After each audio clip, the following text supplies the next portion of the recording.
ज्ञानदेव तुकाराम पंढरीनाथ भगवान की जय। मौली ज्ञानेश्वर महाराज की जय। जगत गुरु तुकाराम महाराज की जय। सब साधु सज्जन की जय। आज श्री चैत्र गुणोरे गावातील कैलासवासी रंगनाथ गोविंदराव भारखिले यांच्या प्रथम पुण्यस्मरण अर्थात पुण्यतिथी अर्थात वर्ष श्राद्ध या निमित्त पूजापाठ, पिंडदान, अन्नदान आणि त्याबरोबर ठेवलेली ही प्रवचन सेवा। रंगनाथ कारखेले यांची जीवन यात्रा एका शेतकरी परिवारामध्ये ग्रामीण संस्कृतीमध्ये सनातन धर्मातील मानवी जीवनाची मूल्य सांभाळत आपला संसार करत असताना संसारात राहून समाजामध्ये आपली असणारी जी प्रतिष्ठा आहे, आपली असणारी जी तत्व आहे यांचा जोपासना करत ही यात्रा त्यांची या परिसरात राहिली। आणि मग या पुढच्या पिढ्या, त्यांचे नातू, त्यांचे मुलं, त्यांच्या पुढच्या पिढ्या, आमच्या पुढच्या पिढ्या यांचं जीवन सुद्धा असंच जीवनामधून व्यतीत व्हावं अशीच मार्गप्रणाली त्यांची असावी की जी धर्माला मान्य आहे, की जी समाजाभिमुख आहे, जी समाजाच्या कल्याणाची आहे।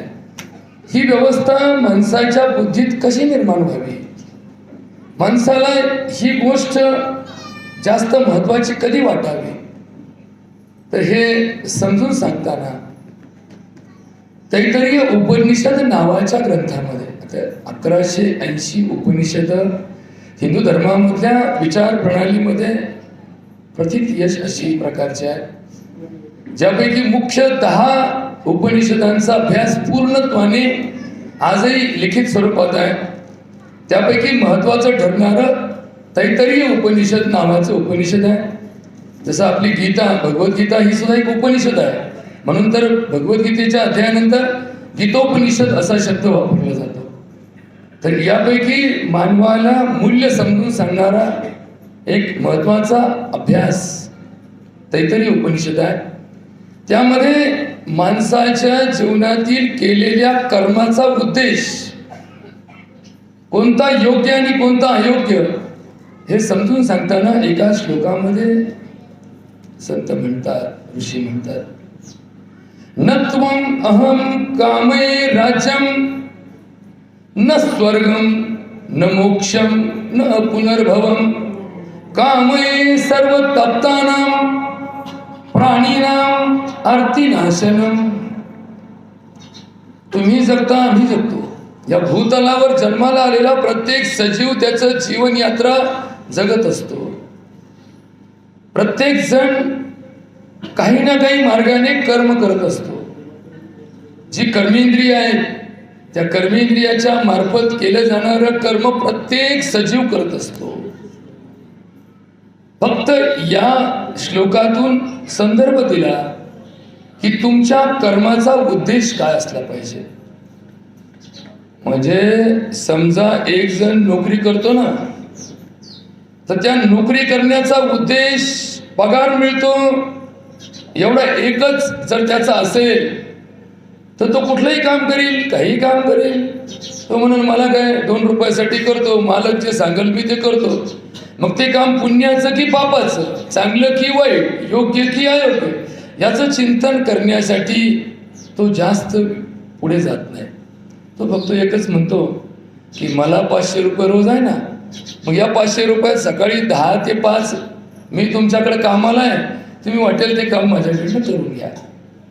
मग त्यामुळं होतं काय, त्या कामातली जी भूमिका आहे, त्या कामाची जी स्वरूप आहे, त्या कामाची दिशा आहे किंवा त्या कामाचं जे फळ आहे ते पापाकडे आहे की पुण्याकडे आहे, समाजाच्या कल्याणाकडे आहे की समाजाच्या वाटोळ्याकडे आहे, याच्याकडे त्याचं लक्षही राहत नाही, त्याचा तो विचारही करत नाही।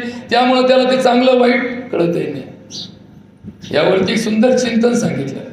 धीधृती स्मृती विभ्रष्टः कर्म यत् करुते अशुभम प्रज्ञापराधम तद उच्यते सर्व एवं प्रकोपनम। या जगात तुम्हाला ही अराजकता जी दिसते ना, ही कुणाच्या वाईट उत्पत्तीमुळे नाहीये. ही पिढीच नालायक आहे असे म्हणणारे काही तुम्हाला भेटते. ही पिढीच नालायक आहे, आता हा प्रवाह चुकीचा आहे, कलियुगच आहे, कोणी कोणाचा विचार करीत नाही. मुळात इथे चुकतं कुठं याचं चिंतन जर आपण केलं ना, तर तुमच्यासारख्या ज्ञानी विद्वान आणि अनुभवी माणसाला कळेल की पूर्वीच्या काळी समाज व्यवस्थेमध्ये परमेश्वर तत्वाला किंमत होती. परमेश्वर तत्वाला, ईश्वर तत्व, ईश तत्व, देवाला स्मरून केलं, देवासाठी केलं, देव सांगेल ते केलं, देव सांगत नाही ते करत नाही. म्हणजे ज्या समाजात धर्म आणि देव याचा पगडा असतो ना, ती लोक करणारं कर्म हे देवासाठी करतात.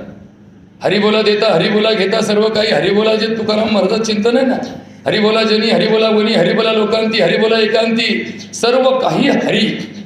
म्हणजे काय, कुठलाही व्यवहार, आता व्यवहार म्हणजे काय, फक्त 2 रुपये दुकानात दिले वस्तू घेतली याला व्यवहार म्हणत नाही.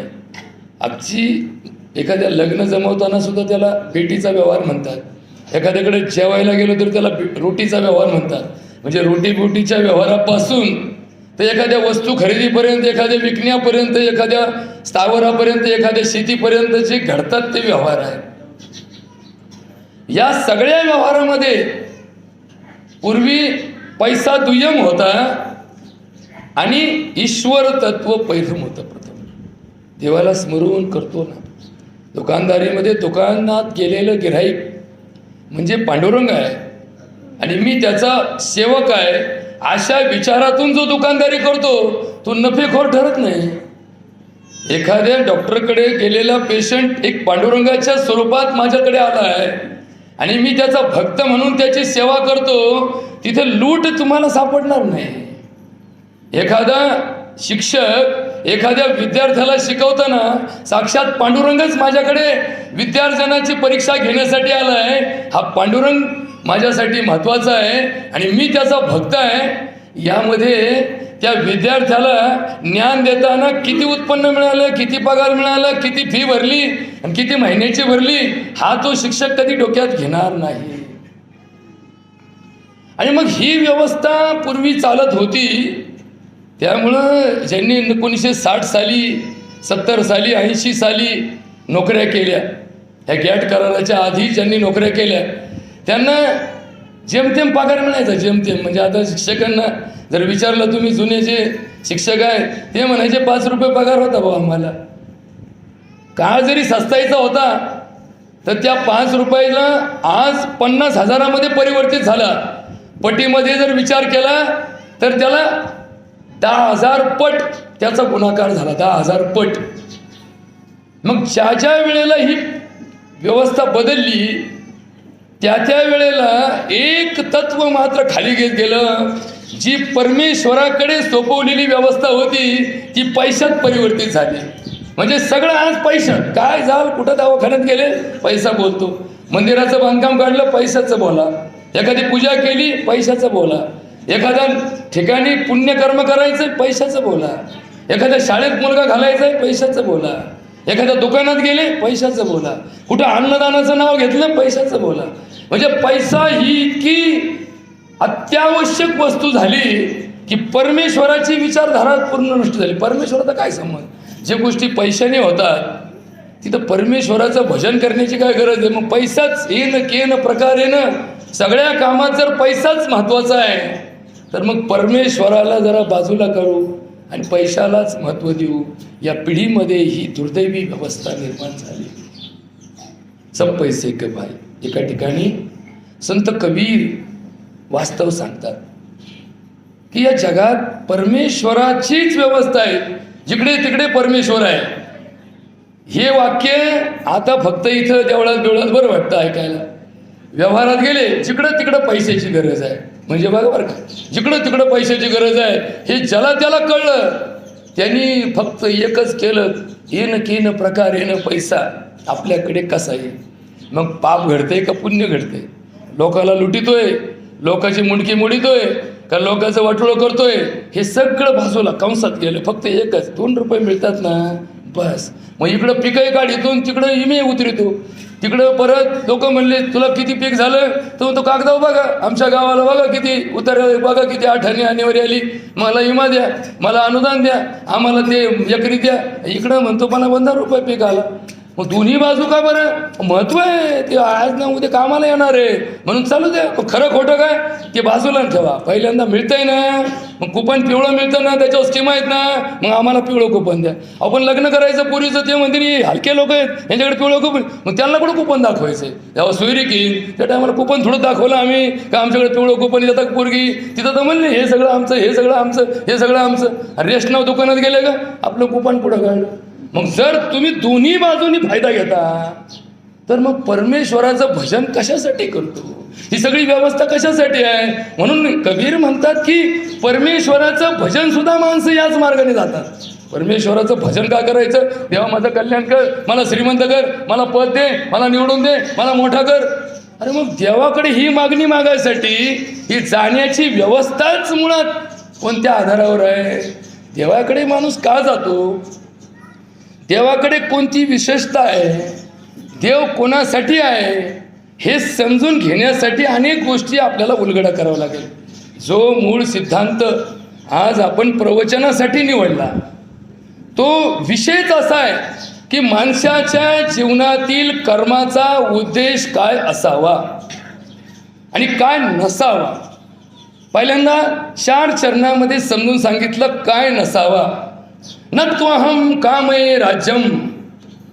पहिल्यांदा माणसाने या विचाराशी ठाम असावं की मला राज्य उपभोगण्याची इच्छा नाही. म्हणजे काय? म्हणजे या जगामध्ये हा भोगवाद मला फारसा रस नाही. भोगवाद की वारं लागतं म्हणून मला काहीतरी व्यवस्था करा, ऊन लागतं म्हणून माझी व्यवस्था करा, गरम होतं म्हणून माझी व्यवस्था करा, पाऊस पडतोय म्हणून माझी व्यवस्था करा. हे ऊन वारा तहान पाणी हे सगळं माझ्यासाठी किरकोळ आहे, ही एक व्यवस्था नको. माझ्यासाठी स्वतंत्र काही करू नका. का? कारण मला भोगवादाची प्रक्रिया जाणता येण्याची गरज वाटत नाही. राजस्व हे काय? एक भोग आहे राजस्व. न तो अहम कामये राज्य. राज्य, आता हे राज्य म्हणजे काय हे थोडीशी व्यवस्था या मानव जातीसाठी समजून घ्या. फार महत्वाचं असतं, आपल्याला कळत नाही. एखादं पद हे भूषणासाठी नसतं. बघा बरं, एखादं पद हे भूषणासाठी नसतं, ते जबाबदारीसाठी असतं. ज्याला आपण बाप म्हणतो ना, बाप, तो काय फक्त पाया पडायच्या उद्देशाने तो मोठा आम्ही छोटे असं म्हणून त्याची जबाबदारी झटकण्याची व्यवस्था धर्मात नाही. बाप आहे ना, मग त्याला बापाची जबाबदारी कळली पाहिजे. नाही तर बाप आहे आणि त्याचं वागणं बोलणं त्याला शोभत नाही. मग अशा व्यवस्थेमध्ये त्या बापाला सुद्धा प्रश्नचिन्ह निर्माण होतं. का? कारण की व्यवस्थाच मुळात तुम्हाला जबाबदारीची जाणीव करून देणारी आहे. जिथे जबाबदारीची जाणीव होते तो धर्म, जिथं हक्काची जाणीव होते तो व्यवहार. म्हणजे कर्तव्य आणि हक्क या 2 गोष्टीपैकी ही लोकशाही तुम्हाला कर्तव्य शिकवत नाही, हक्क शिकवते. आणि धर्म तुम्हाला कर्तव्य शिकवतो, हक्क शिकवत नाही. मग भगवद्गीतेचा जो मूळ सिद्धांत आहे ना, कर्मण्येवाधिकार असते मा फलेषु कदाचन मा कर्मफल हेतुभी माते संग अस्तु अकर्माणि योगस्य कुरु कर्माणि संग तत्व धनंजय सिद्धा सिद्धयो समभूत्वा समत्वम योग उच्यते. आता हे ऐकायला फार सोपं वाटलं. भगवद्गीता आहे, भगवद्गीतेचं चरण सगळ्याच्या घरावरती रंगून संगून लिहिलेलं असतं. कर्मण्येवाधिकार असते, काम करणे तुझा अधिकार आहे. फळाकडे तुला अधिकार नाही, ते मिळेल ते तुला स्वीकारावं लागेल. सुखी संतोषानं यावे, दुःखी विषादान भजावे, लाभालाभन धरावे मना माझी. आपण या उचिता स्वधर्मे राहटता, जे पावे ते निवांता साहोनी जाओ. आधी सगळ्याचा मसाल्याचा अर्थ काय? कर्तव्य. फक्त कर्तव्याकडे लक्ष ठेव, त्या हक्काकडे डोळा ठेवू नको. ते हक्कच आहे ना, ते हक्क फिक्क काही नाही आहे, फक्त कर्तव्य, फक्त कर्तव्य. एवढ्याच करता तुझा जन्म आहे आणि लोकशाही शिकवते. तुझा हक्क आहे, हक्क आहे, हक्क आहे. मुलीला हक्क आहे, बापाच्या इन्स्टिट्यूट मुलीचा हक्क आहे. तेव्हापासून तर सगळा गोंधळच मारलाय. कोणालाच कोणी विचारायला तयार नाही. कोणती दिवाळी व्हायना, कोणता दिवाळ सण व्हायना आणि कोणती ववाळी व्हायना. म्हणजे इकडे कोर्टात चालली पोरगी. काय झाली? मला समान हक्क आहे. मग इकडे ववाळीला काय भावाकडे चालली? भाऊ मला लाज वाटते का तुला? तिकडे कोर्टातही मागेती आणि इकडे ववाळी मागेती. म्हणजे याच्यातून नाते तुटायला एक फार मोठी विषयांतराची बाजू झाली. का? कारण हक्कावर डोळा आला की कर्तव्यातून कशी आपल्याला जो सांडून घ्यायचं, जसं बैल नाही का सांडून घेते, तसे माणसं सांडून घेते. म्हणजे काय? आपली जबाबदारी कशी कमी करता येईल आणि बिनकाम करता कसं खाता येईल, ही ऐत खाऊ वृत्ती या गेल्या 70 वर्षामध्ये आमच्या भारत वर्षामध्ये वाढली. ऐत खाऊ वृत्ती. पहिले लोक कष्टाशिवाय खातच नव्हते. मग कष्टाशिवाय उत्पन्न न मिळवणं ही माणसाच्या संस्कृतीची सगळ्यात मोठी विचारधारा आहे. जिथं कष्ट केले नाहीत ते हरामचं खायचं नाही. आता खायचं म्हणजे काय? जेवायला बसले आणि खाऊ घातले तेवढंच मिळालं ते खाणं हा शब्द आम्हाला कळतो. लोकशाहीमध्ये खातात, कुठं खातात. फार सिमेंट वाळूपासून फार कुठं खायला संधी आहे. या सगळ्या ठिकाणी एकच वाक्य धर्माने सांगितलं, हरामचं खाऊ नका. आणि हे जुने लोक जे आहेत ना आमचे, एवढं एकाच वाक्यासाठी आयुष्य काढलं. ते हरामचं आहे ना, नको लाग तुला. अरे अनुदान स्कीम आहे, तुझ्या खात्यात जमा होते. नको भाऊ मला, नको मला हरामचं. मी कष्टाचं सुद्धा मला जास्त नको. ते हे हरामचं मी कुठं खाईल? मग हे राज्य म्हणजे मी मोठा होईल, मी श्रीमंत होईल, मी मोठा होईल, माझा मान होईल, माझा सन्मान होईल, मला अधिकार प्राप्त होतील आणि मग मी देव, तुम्ही भक्त. बघा बरं का, एका ठिकाणी तुकाराम महाराज समजून सांगतात की हे सगळं ब्रह्मांड आणि ब्रह्म आणि याचं ज्ञान, याच्या जास्त नादी लागू नका बरं काय, हे फार मोठे. तुम्ही काय करा, नको ब्रह्मज्ञान, आत्मस्थिती भाव, मी फक्त तू देव ऐसा करी. दावी रूप मज गोपिका रमणा, ठेवू दे चरणावरी माथा, पाहिनी श्रीमुख देईनी आलिंगन, जेने लिंबलोन उतरीन, पुसता सांगेन हितगुज मग, बैठवून निवांत सुख गोष्टी, तुका म्हणे यासी न लावे उशीर, माझे अभ्यंतर जाणून या. हे ढोंग बिंग काय नाही. मी भक्त तू देव हे ज्याला कळलं तो जगात कुणाचं नुकसान करण्याची इच्छा ठेवत नाही. याचा अर्थ काय? मी भक्त तू देव हे कुठं कुठं लागू आहे? जळी स्थळी काष्टी पाषाणी जगात भूतलावर जिथे जिथे तुम्ही असाल तिथे तिथे हे विचार 100% तुटता कामा नये. मी भक्त तू देव. इथं आपण बसलोय, इथं देव कोण? तुम्ही सगळे देव. कोणासाठी? माझ्यासाठी. भक्त कोण? मी भक्त. काय करतोय? भक्ती करतोय. कोणती भक्ती? कीर्तन भक्ती. तुम्ही कोण? श्रवण भक्त. तुम्ही पण भक्त, मी पण भक्त. व्यवस्थेमध्ये फक्त मी सोडून सगळे भक्त, मी सोडून सगळे देव आणि मी भक्त. मग डॉक्टरकडे गेले तर पेशंटनी म्हणावं तुम्ही देव आम्ही भक्त, पण डॉक्टरनी म्हणावं तुम्ही देव आम्ही भक्त. शाळेत गेले मुलांनी म्हणावं सर तुम्ही देव आम्ही भक्त. सरांनी म्हणावं नाही नाही नाही मी भक्त तुम्ही देव. एका बाजूने चालू आहे कार्यक्रम. पेशंट दवाखान्यात गेला का 4 बाऱ्या पाया पडतो, तेव्हा याला लागली बुद्धी दे बोल, लय दुखत आहे माझं, लोकांचं नाव ऐकून आलो, कारण का गुंदे बाबा देव ह्याच्या हाताला गुंदे. गेल्या गेल्या डॉक्टरच्या पाया पडतो, त्याला वाटतं देव भेटला, पण डॉक्टरला वाटतं का की हे भक्त मी भक्त आणि हे देव हे त्याच्या डोक्यात आहे का? नाही तर त्यांनी लगेच पाय पुढं करावं, बरं झालं आले. मग तुम्हाला माहिती आहे ना आपण किती मोठे. ज्याला अहंकार चिटकला तो परमार्थातून सटकला. लक्षात ठेवा, ज्याला ज्याला अहंकार चिटकला तो परमार्थातून चिटकला. मग अहंकाराच्या जागा कोणत्या? ज्ञान, विद्या, अनुभव, धन, पद, पैसा, प्रतिष्ठा या अहंकाराच्या जागा आहे. हे सगळ्यात मोठं दुखणं आहे. सगळ्यात मोठं दुखणं. एखादं पद आलं आणि त्याला अहंकार चिटकला त्यापेक्षा नसणारा माणूस जास्त सुखी आणि आनंदी असतो. पण ज्याच्याकडे जबाबदारी आली आणि त्या जबाबदारीच्या स्वीकारण्याऐवजी त्या पदाची त्या जबाबदारीची फक्त यांनी प्रसिद्धीच केली आणि त्याला प्रतिष्ठा प्राप्त झाली असं वाटायला लागलं. त्याला स्वतःलाच पांडुरंगाची भूमिका आपल्या डोक्यात आली आणि त्याला जर अहंकार चिटकला तर त्याच्यासारखा दुर्दैवी जगात कुणी नाही.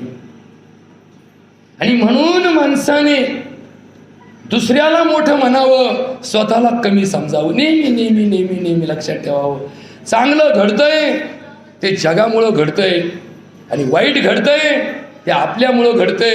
ही जर आपली विचारधारा आली तरच आपण भक्त म्हणायच्या लायकीचे आहोत, नाही तर आपण बुजगावणेच आहोत. जसे ते महाराज म्हणतात ना, उस डोंगा पर रस नव्हे डोंगा का फुल्लासी वरलिया रंगा. नदी डोंगी पर जल नव्हे डोंगे का फुल्लासी वरलिया रंगे. कमान डोंगी पर तीर नव्हे डोंगा का फुल्लासी वरलिया रंगा. चोखा डोंगा पर भाव नव्हे डोंगा का फुल्लासी वरलिया रंग. भाव या बहिरंगाचा विचार आमच्या अंतरंगाचं दर्शन दाखवत नाही. बाहेरून दिसणारा आमचा गणवेश, बाहेरून असणारा आमचा पोशाख, बाहेर दिसणारं आमचं रूप आमच्या अंतरंगात मात्र नाही. इथंच आमचा घोटाळा आहे. म्हणून तर हे आमची जी मंडळी आहे ना सगळी, टिळे टोपी माळा, या सगळ्यांचा अवतार पूर्वीपासून लोक पांडुरंगाची भक्ती आणि त्या भक्ती मार्गाच्या अवस्थेत गेलेली ही व्यवस्था, यामध्ये यांच्यावर 100% विश्वास ठेवून समाजाकडे त्याचं दर्शन असायचं की माळकरी आहे, वारकरी आहे म्हणजे याच्यामध्ये वैराग्य आहे, म्हणजे याच्यामध्ये त्याग आहे, म्हणजे याच्यामध्ये समर्पण आहे, हा भक्ती मार्गात आहे, म्हणजे याच्याकडे शम दम तितिक्षा उपरती श्रद्धा आहे, समाधान आहे, म्हणजे याला हे सगळं प्राप्त आहे. कशात? काही न मिळण्यात प्राप्त आहे, काही मिळून प्राप्त करणारा हा भोगवाद आहे की माझा बंगला बांधला ना मग मी सुखी होईल, मला 7वा आयोग लागू झाला का मग माझं मजेत चालन, माझं तेवढं पोरगं शाळेत गेलं ना मग मला बरं वाटन, मला एकदा सून आली का मग मला आराम आहे. अरे तुला मरूस तर आराम नाही आहे, उलट सून आल्यावर तुला कार्यक्रम काय आहे हे सून आल्यावर कळण. आगीत तू निघून फुपाट्यात जावं पडशील तेव्हा कळण इकडं आग आणि इकडं फुपाट आहे, मधी काय काहीच नाही. हे कुणासाठी? भोगवाद्यासाठी. आणि जो परमार्थामध्ये आहे, जो ईशवादी आहे, जो ईश्वरावर विश्वास ठेवून जगतो, त्याला उपाशी मारायची वेळ आली, त्याच्याकडे कोणी बघितलं नाही, त्याचा सगळ्यांनी अपमान केला, तरी तो एकच म्हणतो तुमची मला गरजच नाही, माझा भगवंत मोठा आहे, माझा पांडुरंग मोठा आहे, माझा अल्लाह मोठा आहे. आणि मग तुकाराम महाराज म्हणतात, ठेविली अनंती तैसीचे राहावे, चित्ती असू द्यावे समाधान. ते उपाशी राहिला तो म्हणतो मग घडला का नाही उपास, किती पुण्य मिळालं. म्हणजे शेवटी उपाशी राहणाऱ्या माणसाला पुण्याची व्यवस्था केली, कारण समाधानाची बाजू पुढे आली. आणि म्हणून या परमार्थिक रस्त्यामध्ये जीवनाचे उद्देश चुकत का चालले? कारण या समाज व्यवस्थेमध्ये, ही समाज व्यवस्था जसं जसं युग बदलतं तसं तसं या व्यवस्थेतील तत्व बदलतं. जसं आपण नाही का गाडीचा गेअर, गाडी तीच, चाकं तेच, फक्त गेअर टाकला, रिवर्स टाकला, गाडी मागं चालली. मग ते चाकं म्हणल्यावर आता मागच काय चालले, जिकडं गेअर पडला तिकडे चाकं चालले. तसे आपण कोण आहोत? सगळे चाका आहोत. यातला गेअर जो आहे ना, गेअर हा तत्वाचा भाग आहे, तत्व.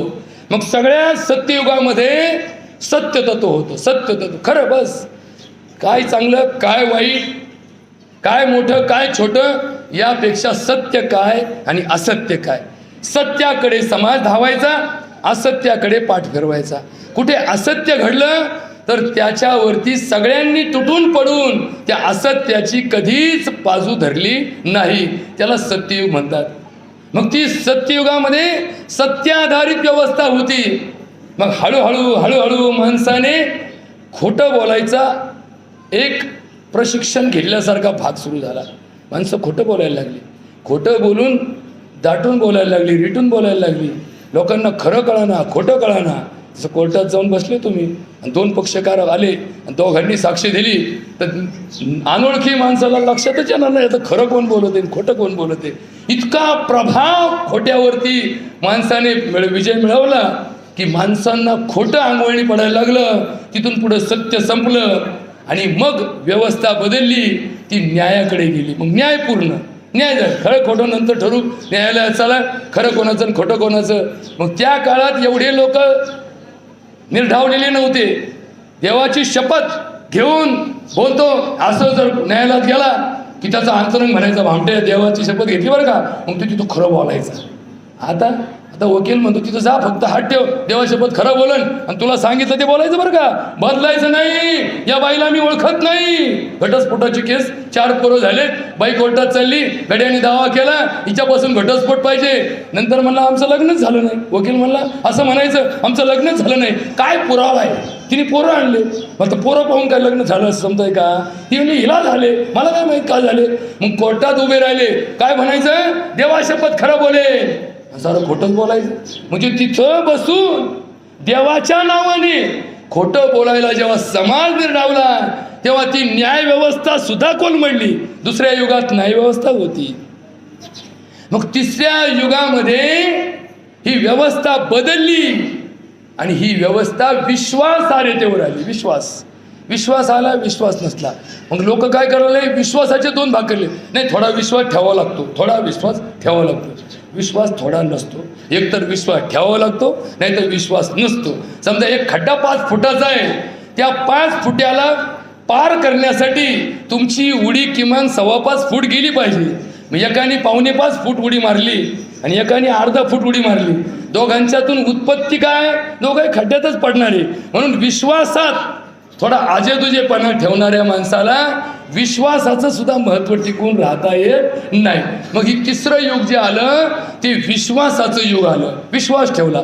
मग नंतर लोक म्हणायला लागले विश्वास तर पानिपतच्या युद्धात गेला, म्हणजे गेला. आता विश्वास ठेवायचा नाही. बापाचा लेकावर नाही, मास्तरचा पोरांवरती नाही, डॉक्टरचा पेशंटवरती नाही. पेशंट दवाखान्यात गेलं की डॉक्टर म्हणतो ॲडव्हान्स भर. मग पेशंट म्हणतो असं करा ना, पहिला गुण द्या मग तुम्हाला पैसे देतो. आता डॉक्टर भरोसा नाही, गुण येईन का नाही गॅरंटी नाही. तुम्ही 5,000 रुपये भरा. अहो गुणाचं काय? गुणाचं नंतर बघा, पहिले पैसे भरा. जगल का मरल आम्हाला माहीत नाही. मग 5 कोणाला सप्लाय केले? देवाकडे गेले का? ते आमच्या खिशात आले, मग आम्ही आमचं बघतो. मेले तर देवाची कृपा, जगले तर आमचे पाय पुढेच आहेत. मग जगावला का नाही तुला? अरे हा काय प्रकार झाला? म्हणजे चांगलं झालं तर माझ्यामुळं, वाईट झालं याच्यावर. हे काय प्रकार आहे? हा कोणता प्रकार आहे? मग ही व्यवस्था बदलली आणि 4थं युग निर्माण झालं. वर्तमान काळातलं हे 4थं युग, याला कुणी कली म्हणतं, कुणी बदललं म्हणलं, कुणी सगळी अराजकता म्हणतं. पण हे युग कोणतं? हे अर्थाधारित युग आहे. अर्थ आधारित. अर्थ म्हणजे पैसा, अर्थ म्हणजे संपत्ती, अर्थ म्हणजे प्रतिष्ठा, अर्थ म्हणजे पद, अर्थ म्हणजे प्रसिद्धी. या प्रसिद्धी, पैसा, प्रॉपर्टी याच्याकरता वाटेल ते करायला निघालेल्या समाजाचं तत्व कोणतं? आमच्याकडे एका ठिकाणी कबीरदास म्हणतात, सब पैसे के भाई अपना साथी नहीं कोई, अपने पल्लों में पैसा होए तो सभी खुशामत करते, जब अपने पर बखत पड़ेगा कोई साथी नहीं चलते. माय बाप भाई जोरू और बहन साले, जिनका यारो भला किया वो भी मीठा ना बोले. बड़ा प्यार जोरू पर लड़का वो भी दूर से पानी बतावे. कहत कबीरा सुन भाई साधु, विचार करो पुरता, सुनना है तो सुन ले यारो, नहीं तो खावे गोता. आता एक गोत्यात आली ना. कबीर काय म्हणतो, जर तू विचार केला नाही ना तो गोत्यात येशील. गोत्यात कसे आलो? आमच्या बापाकडं आम्ही दुर्लक्ष केलं. आमचं पोरगं लग्नाच्या आधी वायली निघलं. आम्ही तरी लग्न झाल्यावर डाव टाकू वायली निघलो. पण आमचं पोरगं तर आधीच म्हणलं बाप्पा लग्न करीन, पण मला फ्लॅट घेऊन द्या. इथं पोरगी राहणार आहे का? एवढी शिकलेली IT पोरगी आणि इथं मळ्यात राहीन का? नाही, पुण्यात फ्लॅट घ्या. ते वावरी का फ्लॅट घ्या आणि मग सोयरिकेचं बोला. हा म्हणला बरा पस्ताव झाला का?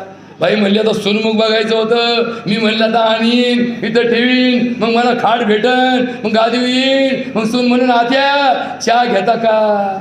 हे झालं सापान ते नाही का शेख शिल्ले होता, म्हणला मी असं करीन मी तसं करीन, आणि जेव्हा का फटाकलाय जेव्हा तूप सांडलंय त्याच्या पाठी मग फोक घेऊन लागलाय तो.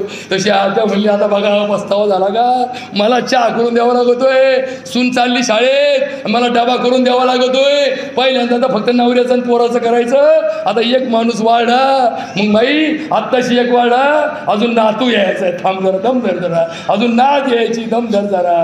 म्हणजे काय झालं, तुकडोजी महाराज म्हणतात, तुकाराम महाराज एका अभंगामध्ये म्हणतात, सर्व सुखाची या आशा जन्म गेला, हा जन्म गेला ना कशात, सर्व सुखाची या आशा जन्म गेला, क्षणिक मुक्ती यत्न नाही केला, हिंडता दिशा शिन पावला, माया वेष्टीला जीव माझा.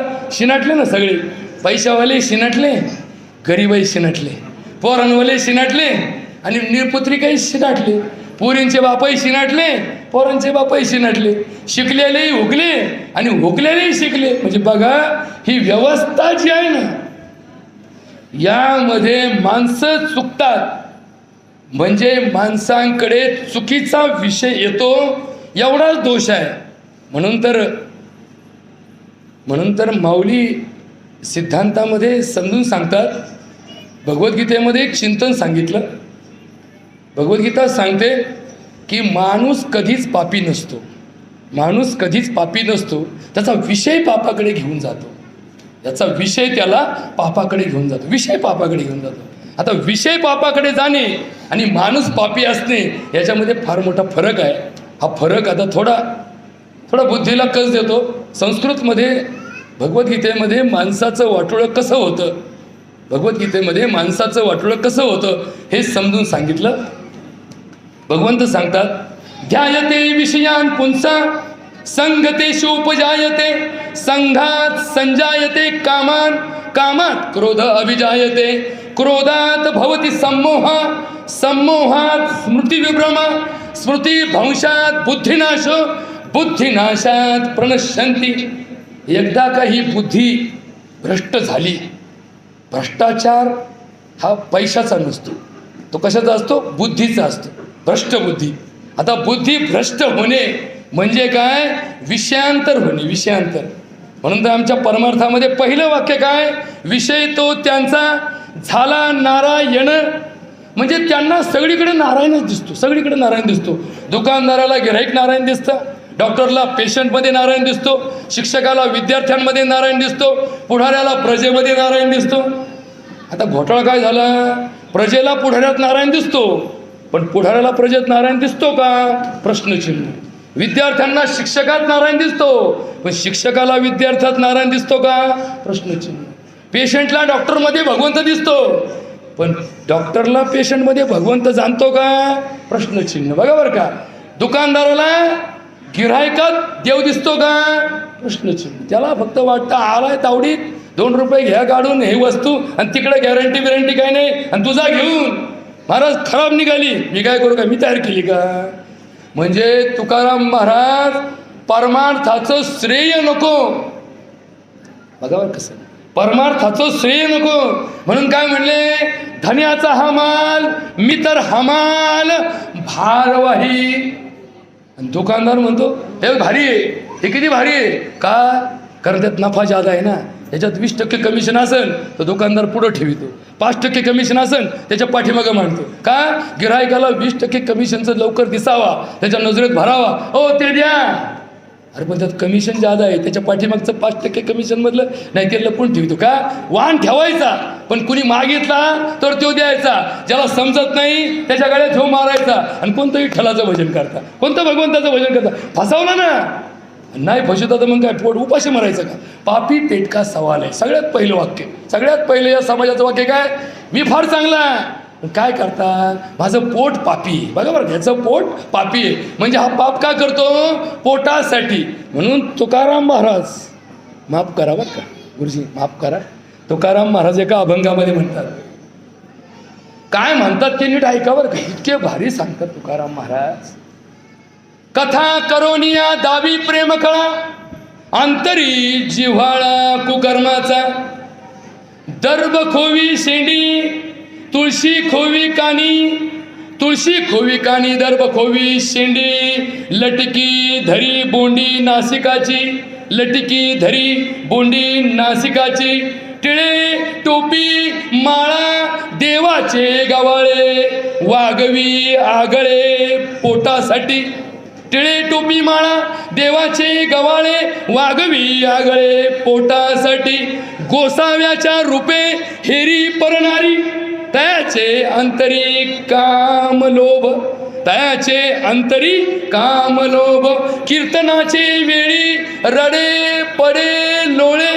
काय कीर्तनकारी, कीर्तनाचे वेळी रडे पडे लोळे, प्रेमी विने डोळे गळताती, आईचं महत्व आई विना तिन्ही जगाचा राजा भिकारी. कीर्तनाचे 50,000 घेतले ना भाऊ, मग 50,000 घेतले. कीर्तनाचे वेळी रडे पडे लोळे, प्रेमी विळे डोळे गळताती, तुका म्हणे ऐसे मायेचे मैंद. कशाचे? मायेचे मैंद, त्यांचे पाशी गोविंद नाही नाही नाही नाही नाही नाही. मग आता खटका आला, त्यांच्यापाशी गोविंद नाही. मग गोविंद कोणापाशी आहे? गोविंद जनाबाईपाशी आहे. गोविंद भाकरी थापणाऱ्या आपल्या घराची काळजी वाहणाऱ्या आईपाशी आहे. पोरासाठी आपल्या पोटाचा खड्डा भरायला थांबून पोटाची फी भरणाऱ्या, पोराचं शाळेत शिक्षण देणाऱ्या बापापाशी आहे. कुठलाही रुपयाचा मोबदला न घेता मुलांना ज्ञानदान करणाऱ्या शिक्षकापाशी आहे. 1 रुपयाचा मोबदला न घेता रुग्णांवर उपचार करणाऱ्या डॉक्टरांपाशी आहे. 1 रुपयाचा मोबदल्याची अपेक्षा न करता गिरायकाचं दुकान फक्त गिरायकाच्या कल्याणासाठी चालवणाऱ्या दुकानदारापाशी आहे. मग याच्यात आपण कुठं बसतो हे प्रत्येकाने घरी गेल्यावर बघा. मी दुकानदार आहे, मग मी किती लोकांना लुटलं. दुकानदार एक ठिकाणी गंमत सांगतो द्यावा. एक दुकानात वस्तू आणायला गेलो, त्याला वस्तू घ्यायला पसंत पडली, तो म्हणला 20 रुपयाला देईन. आता आपण खेड्यातली माणसं काटकसर आपल्याला माहिती आहे का, कारण आम्हाला पैसा पाहायला भेटत नाही ना. पैसा आम्हाला लवकर पाहायला भेटत नाही. आम्हाला पुण्य पाहायला भेटतं, आम्हाला परमार्थ पाहायला भेटतो, आम्हाला परोपकार पाहायला मिळतो, पण पैसा मात्र आमच्या नजरेत पडत नाही. म्हणून आमची लोकांची सवय की गेलं की त्यांनी 20 म्हटले की आपण म्हणतो 15 द्या, मग आपण म्हणलो 18 द्या, मग म्हणले 19ला तरी द्या, आमचं समाधान तरी करा. तो म्हणतो 10 पैशावर धंदा चालू आहे, 19ला गेलं तर माझे 50 पैसे खिशातून जातील. म्हणलं दे भाऊ 20ला आता. आणि मग म्हणलं हा 10 पैशावर धंदा करतो, दिवसातून 100 गिरायकाला 10 गुणले, 10 पैसे गुणले 100, किती पैसे होतील? किती गरिबीत असेल माणूस हा. आणि मग एक दिवस त्याच्या पोरीच्या लग्नाची पत्रिका घेऊन आला. गिराईक म्हणून आला, मग मला गिरायकाचे संबंध टिकले पाहिजे ना, आमच्या पोरीच्या लग्नाला या म्हणलं. आला म्हणलं गरीबाच्या लेकरी लग्नाला जावंच लागेल, 10 पैशावर धंदा करणार गडी.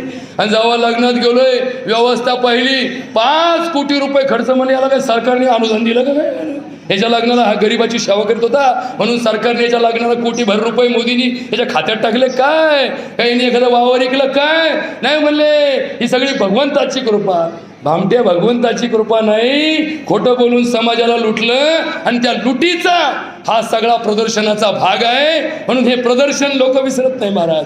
लोक बोलत नाही म्हणजे लोक काही कळत नाही असं समजू नका. समाज गरजेपुरता असतो, याचा अर्थ समाजाला काही कळत नसतं, समाजाला अक्कल नसते असं नाही. पण आमच्या धर्मात वाक्य दिले, गरजवंताला अक्कल नसते, गरजेपुरती अक्कल बंद ठेवावी लागते. मग जगणं कसं? नाही नाही नाही, हे जगणं कामाचं नाही. याच्यातून माणसाच्या मनामध्ये आपण उतरतो आणि माणसाच्या मनात आपल्याविषयी जी भावना तयार होते, ती भावना आमच्याकडे कुठेच मान्यता न देण्याजोगी आहे.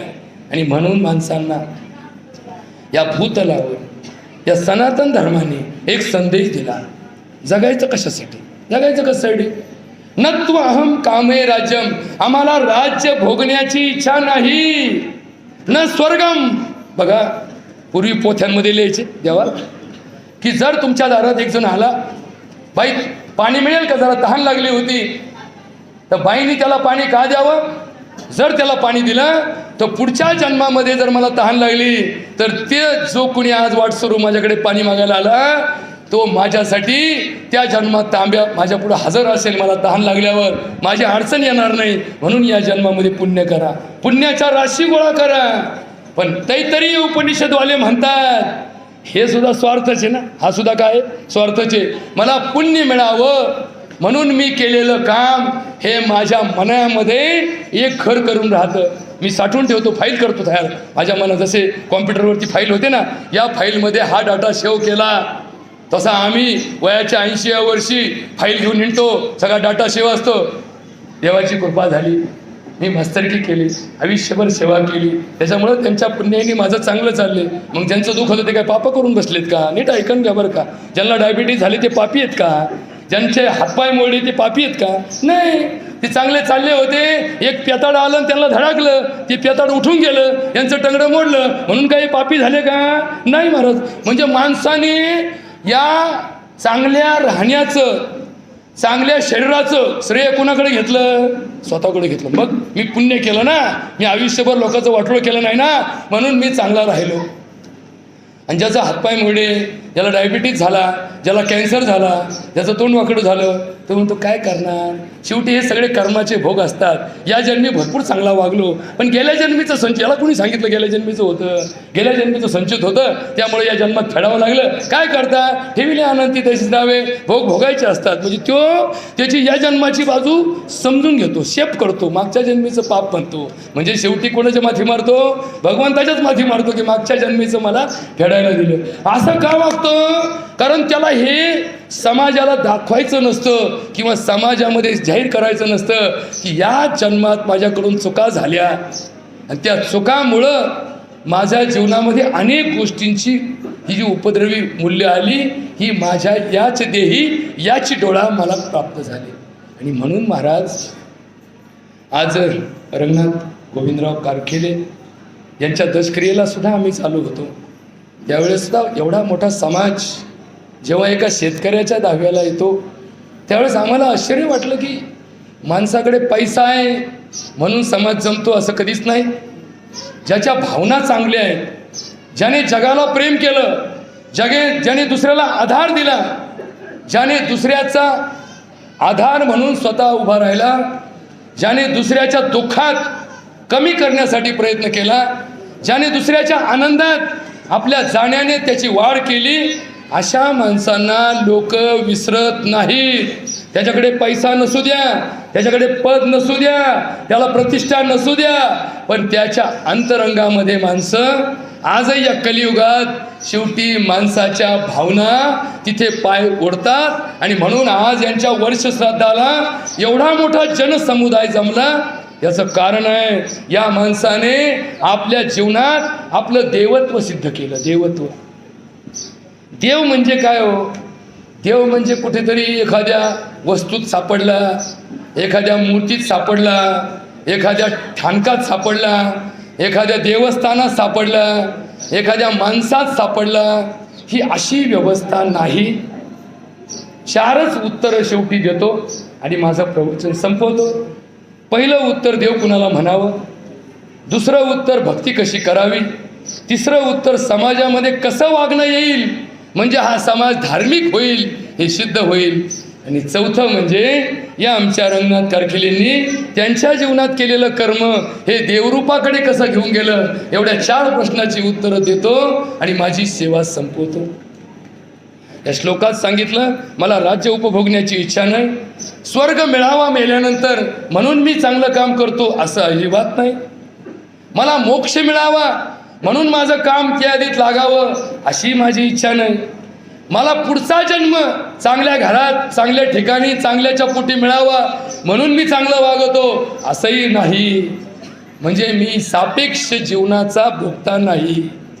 मग मी कसा आहे? मी निरपेक्ष जीवनाचा मार्ग स्वीकारला. आणि तो कशासाठी? कामये सर्व तप्तानाम प्राणीनाम आर्तिनाशनम. या भूतलावर जेवढी मानव जात आहे, जी अडचणीत आहे, जिला प्रश्न आहे, जे जे जे जे तप्त आहेत, तप्त म्हणजे काय? गंजलेले गांजलेले ज्यांना ज्यांना काही ना काही कारणाने गरज आहे, अशा सगळ्या गरजवंतांची गरज भागवण्यासाठी आणि समस्त प्राणी मात्रांचं कल्याण करण्यासाठी जे शक्य आहे ते मी ह्या जन्मात करील, अशी शपथ तैत्तिरीय उपनिषदामध्ये माणसाच्या कल्याणासाठी सांगितली की असा विचार करून जगा. तुम्हाला या भूतलावर तुमच्या जन्मात देव अवतार निर्माण होण्याची ताकद आहे. आणि म्हणून हा श्लोक झाला. आता तुम्हाला पहिल्या प्रश्नाचं उत्तर देतो. देव कुणाला म्हणावं? देव कुठे असतो, देव कुठे नसतो? समजा मी चाललो, रस्त्याने जाताना एक शाळेतला मुलगा मला भेटला. त्याने मला हात केला. त्याला माहीत नाही मी कोण आहे, फक्त त्याला शाळा इकडं आहे एवढं माहिती, ही गाडी शाळेत त्या दिशेने चालली. त्याने हात केला, मी थांबलो. तो म्हणला मला घेता का जवळ्यापर्यंत? माझ्या गाडीत बसला. जेवढा आलं, मला माहीत नाही जवळ कुठे. त्यांनी सांगितलं काका थांबवता का? मी थांबवलं. तो उतरला. ते म्हणलं धन्यवाद. मी म्हणलं देवाची कृपा आहे. तो गेला. आणि मग त्याच्या मनात आलं की देव माणूस आहे. माझी ओळख बी नाही, मला पैसे मागितले नाही. माझ्या आईने तिकिटासाठी 5 रुपये दिले होते, 10 रुपये दिले होते, पण त्यांनी पैसे मागितले नाही, निघून गेला. त्याच्यासाठी मी कोण झालो? देव झालो. त्याच्या उलट एक माणसाने हात केला, मी पाहतोय त्याचा अपघात झालाय, त्याच्या अंगातून रक्त गळतंय. लोक म्हणले गाडीत घाला, गाडीत घाला. तुझ्या बापाची गाडी का? इथं गाडीत घालतो का? हे आत्ता धुवून आणली, 500 रुपये खर्च केला. ती कोणती तरी गाडी बघ, 108ला फोन कर. मी लावितो फोन, फुकट आहे ना, मी लावितो फोन. अहो साहेब, ती 108 कधी यायची? रक्त गळत आहे, याला इथपर्यंत घ्या, दवाखाना इथंच जवळ आहे, मी येतो, आम्ही तुमच्या संग येतो. नाही, दुसरी गाडी बघा, मला घ्याय, माफ करा मला. कोण झाला? राक्षस झाला, राक्षस. अरे काय कामाचं आहे? एक दिवस जाशील ना निघून, काय राहील? अरे संत कबीर म्हणतो, इस तन धन की कौन बढ़ाई. वाक्य नीट ऐकून घ्या. इस तन धन की कौन बढ़ाई, देखत नैनों में मिट्टी मिलाई, अपने खातर महल बनाया, अभी जाकर जंगल सोया. अरे हाड़ जले जैसे लकड़ी की मोली, बाल जले जैसे घास की पोली. कहत कबीरा आप मुवे तो पीछे डूब गई दुनिया. तू मेल्यावर काय काम करणार आहे? काहीच नाही तुझा बंगला. ओस पडले बंगले, ओस पडले, कुलप लागले, राजवाडे लॉक झाले, कित्येकांचे पैसे तसेच गोठले. त्यांना वारसदाराला नोंदी करायला संधी मिळाली नाही, तसेच बँकेत कोट्यानी पडले. परत आले नाही, मध्ये नोटा बंद झाल्या ना. कित्येकांनी अजूनही सांगितलं नाही कुठं फेकून दिल्या. का? कुठं आणावा तर कुठून आल्या सांगावं लागतं. त्याच्यापेक्षा लांब परत होणार. या नोटाबंदीत कित्येकांचं. पण काय करता, शेवटी जिरली ना, पण जिरली तरी कुणाला म्हटले नाही. मग जो कामाला आला तो देव, जो काम सोडून पळायला लागला तो राक्षस. ही आमच्यातच व्यवस्था आहे. आम्ही कधी राक्षसाच्या भूमिकेत असतो. ते एक पात्री नाटक असतं ना, तसं आमचं जीवन एक पात्री आहे. आम्ही कधी चांगलं वागलो तर देवाच्या रस्त्याने जातो, आम्ही चुकीचं वागलो तर दानवाच्या रस्त्याने जातो, आणि कधी संभ्रमात वागलो तर माणसाच्या रस्त्याने जातो. 3 रस्ते आहेत, एक देव, दानव आणि माणूस. माणसाने नेहमी देवाच्या रस्त्याने चालावं तर त्याचं कल्याण समाजाचं होतं. तो राक्षसाच्या रस्त्याने गेला, आसुरी व्यक्तिमत्वातून चालला तर स्वतःचं कल्याण होतं, समाजाचं वाटोळं होतं. याच्या देवतत्वाला एका ऋषीने सांगितलं, क्लेश कर्म विपाक आशय परावृत्तः पुरुष विशेषः ईश्वरः. ईश्वराची व्याख्या एकदा एका ऋषीने समजून सांगितली की जो माणूस, बाई कोणी असेल, पुरुष स्त्री एकच आलं, अद्वैत आहे. या भूतलावरती सजीव म्हणजे एकच आले, लिंग भेद नाही, जाती भेद नाही, सगळे माऊली माऊली माऊली. हे माऊलींच्या रूपात जेवढे आले, ज्याच्याकडे क्लेश नाही, ज्याला कर्माचा अहंकार नाही, ज्याचे क्लेश आणि कर्म यांचा विपाक झाला नाही, ज्याने ते साठवून ठेवले नाही, त्याचा आशय, त्याचं गोडाऊन बांधलं नाही की मी एवढ्या लोकांचं भलं केलं, एवढे विद्यार्थी माझ्या हाताखालून गेले, एवढे लोक डॉक्टर झाले, त्यांनी जे साठवून ठेवलं नाही, अशा सगळ्यांना देव ही संज्ञा प्राप्त आहे. ज्यांनी चांगलं केलं, पण जिथं तिथं कॅसेट लावली, माझ्या हाताखालचे 50 विद्यार्थी डॉक्टर आहेत, मी किती मोठा आहे. नाही महाराज, ज्यांचे ज्यांचे नालायक पोरं आहेत ना ते सुद्धा तुझ्या हाताखालूनच गेलेले होते, हे विसरलं का तू? तुझ्या वर्गात 100 पोरं होते, त्यातले 5 डॉक्टर झाले आणि 5 डाकू झाले. या डाकूंची जबाबदारी कोणाकडे आहे? मग जर तू त्या चांगल्या वागणाऱ्या विद्यार्थ्यांची जबाबदारी स्वतःकडे घेतो तर या नालायकाची जबाबदारी कोणावर येऊन पडते? तुझ्याकडेच येऊन पडते. तुझे जर 100 पेशंट नीट झाले तर 4 मेले. जर तू म्हणला हे 100 मी नीट केले तर हे 4 कुणी मारले? माझ्याकडे जबाबदारी येणार ना महाराज. म्हणून म्हणावं हे 100 भगवंतांनी नीट केले. मग लोक म्हणतील हे 4 भगवंतांनी नाही वाचू दिले. बघा बरं का, तू असाच राहशील. तो कर्म करी सकळे परी कर्म बंधान आकळे, जैसे नसीब ते जळी जळे पद्मपत्र. म्हणून अवतार देवाचा तुमचा. म्हणून देव अवतारामध्ये देवाच्या मार्गाने प्रयत्न करा. देव रूप व्हा. देव पहावयासी गेलो, देवची होऊन ठेलो. दुसऱ्या तत्वाला आमच्या जन्मामध्ये फार महत्त्व आहे. देवाच्या रस्त्याने जाताना कोणते कोणते आपल्यामध्ये गुण असावे. जसं पैलवानमध्ये ताकद असावी, डावपेच कळावेत, डॉक्टरकडे ज्ञान असावं, अनुभव असावा, डिग्री असावी, तसं परमार्थामध्ये तुमच्याकडे काय असावं याची उत्तर तुम्हाला एका वाक्यामध्ये देतो. जो भक्त आहे, ज्याला देवाची भक्ती करायची, त्याच्या अंतरंगामध्ये 5 भावना असल्या पाहिजे. 5 भाव. म्हणून तर कथाय म्हणतात मनी नाही भाव म्हणे देवा मले पाव, अशानं देव काही पावायचा नाही हो, देव काही बाजारचा भाजीपाला नाही हो. 5 भाव कोणते? 5 गुण कोणते? एवढे फक्त सांगतो. आणि शेवटी आमच्या रंगनाथरावचा परामर्श जीवनाचा तुम्हा सगळ्यांना माहिती आहे, पण जेवढा काही माझ्या पुढे संक्षिप्त स्वरूपामध्ये मांडला त्याचा काही भाग तुम्हाला सांगण्याचा मी प्रयत्न करतो. पंचभाव ज्याच्याजवळ आहेत त्यांनी या देवाची भक्ती करावी. या पंचभावाच्या व्यतिरिक्त 1 रुपया सुद्धा भक्तीला लागत नाही. कोणते पंचभाव? शांत भाव, दास्य भाव, सख्य भाव, माधुर्य भाव आणि वात्सल्य भाव. आता हे थोडं जरा अवघड आहे पण सोपं करून सांगतो. शांत भाव, शांत. फक्त आपण म्हणतो ओम शांती शांती शांती, मनात म्हणतो गाडी गुंतली असेल का निघायचो, लय वेळ झाला, लय कटाळलं बा, महाराजांनी तासभर सांगितलं, 1.25 तास घेतला. शांत भाव. शांती रूपे नवे कुणाचा वाईट, तुका म्हणे वाढवी महत्व आश्रमाचे. तुका म्हणे याची आश्रमाचे फळ परमपद बळ वैराग्याचे. शांती रूपे शांत.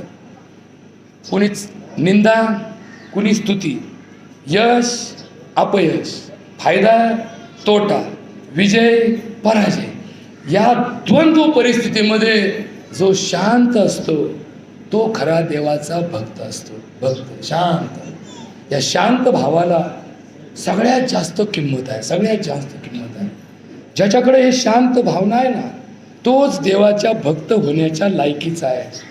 ज्याच्या मनात वादळ आहे, ज्याच्या मनात अशांतता आहे, तो कधीच भक्त म्हणून देवापुढे उभा राहू शकत नाही. म्हणून तर काय सांगितलं, ज्याच्या अंतरंगात शांत आहे, माऊली म्हणतात देवाची वादारी उभा क्षणभरी तेने मुक्तिचारी साधी गेल्या. पण ज्याच्या अंतरंगात शांतता नाही, तो 24 तास जरी बाहेर लागला, 4 दिवसांनी दर्शन घेतलं तरी त्याला देव भेटणार नाही. शांत भाव. दुसरा भाव दास्य भाव. दास्य. मी नेहमी पायापाशी, मी पुढे, मग मी सिंहासनावर बसणार, मग लोकांनी माझ्या पाया धरणार, मग मी आशीर्वाद देणार. अरे भामट्या तुझी लायकी आहे का? लायकी आहे तुझी? स्वतःला मोठे समजणाऱ्या माणसाला देव कधी समजत नाही. ज्याला देव समजतो त्यांनी कमीपणा घ्यावा. काय घ्यावा? कमीपणा घ्यावा. तुकाराम महाराजांच्या अभंगात कधी कुठं वाक्य ऐकलं का? संत शिरोमणी तुकाराम महाराज यांनी लिहिला, तू क्या म्हणे, काय एकरी अक्षरे, तू क्या म्हणे, तू का म्हणे. तुकाराम महाराज एका अभंगामध्ये म्हणतात, नीचपणा बरवे देवा न कुणे कुणाचा दावा, येतात सिंधूच्या लहरी नम्र होतात जाती वरी. तुका म्हणे कळ पाया धरिल्या न प्रे बळ. त्याच्यामधलं एक वाक्य राहिलं, महापुरे येती महापुरे झाडे जाते तेथे लवाळे राहती. मग जगायचं कसं? लवाळा होऊन थांबा म्हणजे कोणी वाहून जाणार नाही. जगायचं कसं? खाली बसा म्हणजे पडणार नाही. कोण पडले? जे उभा राहिले ते पडले. मग उभा राहताना विचार करायचा ना, उभा राहताना विचार करायचा. पडलं याचं घर बघ, त्याचं हे तुझ्याकडे बघतो, पाळलं मला, तू काय उभा राहिला? बघा बरं. म्हणजे शांत भाव, दास्य भाव, हरीची या दासा हरिदाही दिशा. सख्य भाव, सख्य असलं पाहिजे. आमच्या समाजाप्रती भावना चांगली पाहिजे. अजान शत्रू हा देवाला प्रिय आहे. शत्रुत्व घेऊन गेलेला देवाकडचं कारण देवाला प्रिय नाही. कारण तुझा शत्रू हा सुद्धा कोणी तयार केलाय? देवानीच तयार केलाय. शांत भाव, दास्य भाव, सख्य भाव, माधुर्य भाव, मधुरता पाहिजे. वाणी, ही वाणी याच्यावर विजय मिळवता आला पाहिजे. म्हणून मुखी अमृताची वाणी, देह देवाचे कारणी, सर्वांग निर्मळ, चित्त जैसे गंगाजळ, तुका म्हणे जाती तापे, दर्शनी विश्रांती. आणि शेवटचा भाव, पहिला शांत, दास्य, सख्य, माधुर्य, आणि पाचवा भाव भक्ताकडे असला पाहिजे, तो म्हणजे वात्सल्य भाव. आईला जसं वासराप्रती वात्सल्य असतं, तसं या समस्त समाजाप्रती आम्हाला वात्सल्य असलं पाहिजे. देह जाओ अथवा राहो, पांडुरंगी दृढ भाव. या समाजासाठी समर्पण करण्याची तयारी ज्याच्याजवळ आहे, तो देव अवतार या समाजामध्ये होता. असेच आमचे रंगनाथराव गोविंदराव कारखेले यांचं प्रथम पुण्यस्मरण वयाच्या 97व्या वर्षी, वयाच्या 90च्या पुढे ज्यांचं आयुष्य या भूतलावर राहिलं, त्यांची जीवनयात्रा आपण पाहिली तर प्रामाणिक माणूस, कष्टकरी माणूस, सत्यवादी माणूस आणि समाजाप्रती चांगल्या भावना ठेवणारा, सद्भावना ठेवणारा, नात्या गोत्यामध्ये दुसऱ्याचा विचार करून जगणारा माणसाला देव अवतारी म्हणावं, अशा प्रकारचं यांचं आयुष्य. यांच्या आयुष्यात वयाच्या 13 वर्षापासून, म्हणजे आपल्याकडं लहानपणापासून शेतकऱ्याचं पूर्व शेती करतं, तसं 13 वर्षाच्या वयात कळायला लागल्यापासून या शेतीमध्ये काम करत राबत म्हातारपणापर्यंत राबण्याची व्यवस्था ज्यांच्या कर्मातून घडली, अशा हाडा मासाचा शेतकरी आपल्यातून गेला. यांना 2 मुलं, 3 मुली, 5 नातू, 5 नाती आणि 2-4, 12 अशा 2-3 पंत्य त्यांच्या जीवनामध्ये त्यांनी डोळ्यांनी पाहिल्या. या जीवनामध्ये परताण पाण्याचं भाग्य त्यांना लाभलं आणि म्हणून यांचं जीवन सार्थक झालं. भगवंताचरणी प्रार्थना करतो की यांना या परोक्ष जीवनामध्ये अशा ठिकाणी जागा मिळू दे की ज्या ठिकाणी अचल निश्चल अशा प्रकारची व्यवस्था आहे. न ढळणारं स्थान, ध्रुव स्थान यांना प्राप्त करून दे. यांनी तर पुण्य केलंच आहे, पण देवा जर काही चुकून माकून थोडंफार कमी पडलं तर आम्ही सगळेजण तुला जाहीर आव्हान करतो, आमच्या खात्यातून थोडं थोडं काढून घे, परंतु यांना मात्र स्वर्ग दे. आमचा बॅलन्स जरी कमी झाला तर आम्ही जिवंत ते खड्डे भरून काढू, आमचं पुण्याचा साचा परत वाढवू, त्यांच्या नावाने अजून 2 पुण्य करू, परंतु त्यांना मात्र स्वर्गात व्यवस्था दे, ही प्रार्थना करतो आणि थांबतो. बोला पुंडलिक वरदे हरी विठ्ठल.